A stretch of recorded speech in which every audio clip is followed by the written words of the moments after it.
ẹnlẹ́lẹ́ rúfì ẹnlẹ́lẹ́ àwọn náà máa ṣe ayẹyẹ ọjọ́ ìbí wọn come 7th of June 2026 ẹnlẹ́lẹ́ happy birthday to you in advance.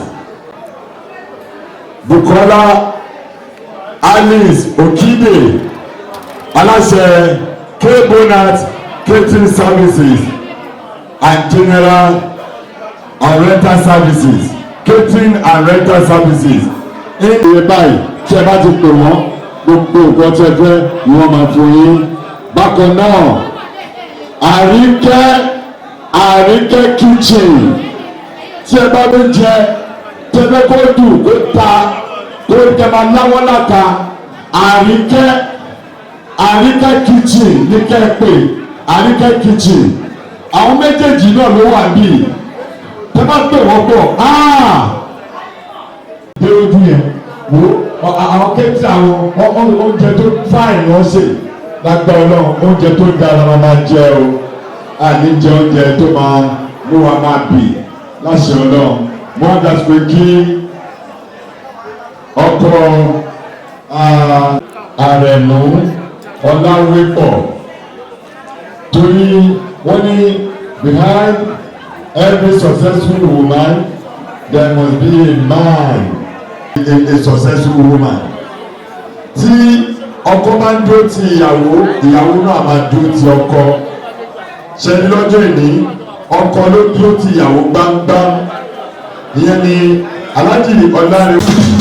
Bàbá òjò mi ní ìlú àbí àlọ́jì bàbá yàrá làbà.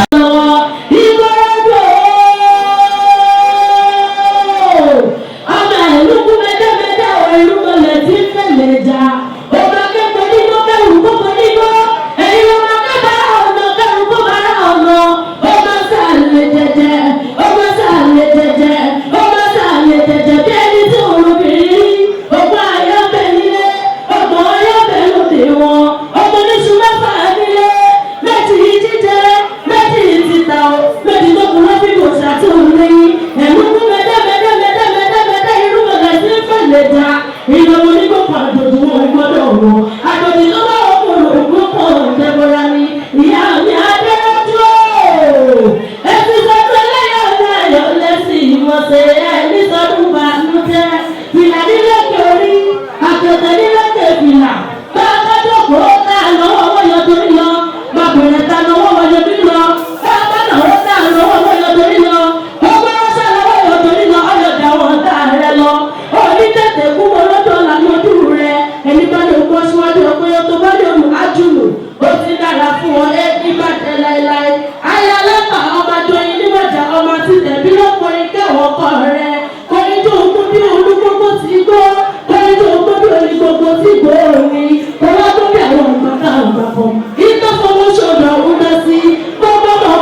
Talo lẹ́yìn olómìnira kó bọ́ kó talo lọ bàtà kó tún bá bọ́dọ̀ kódò.